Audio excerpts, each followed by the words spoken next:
स्वागत आहे मित्रांनो तुमच्या अजून एक ब्लॉगमध्ये. तर मी मस्त तयार वगैरे झालो होतो आणि ॲटोमध्ये बसून गेलो, कारण आता आम्हाला जायचं होतं वास्तूकला. पण आम्हाला घरच नाही भेटलं म्हणून आम्ही थांबून गेलो होतो. जसं तसं पोचून गेलो. मग इकडे येऊन नाही का मस्त गेम खेळत होतो. हा गेम इन्स्टावर भेटला होता, जो आपला आवाज काढून जोराजोरात चिल्लावून नाही का ह्या माणसाला समोर पाठवावं लागते.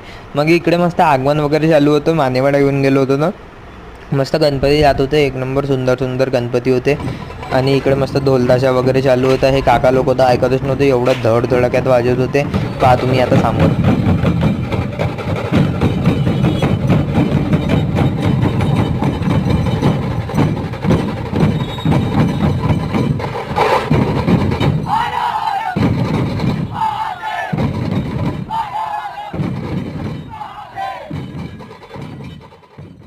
मग इथून मस्त ढोलताशा वगैरे बघितला आणि मग घराकडे निघालोच होतो. मग तर अजून गणपतीचं आगमन वगैरे दिसलं. मग इकडे मस्त डीजे वगैरे चालू होता ना. चला बाकी मग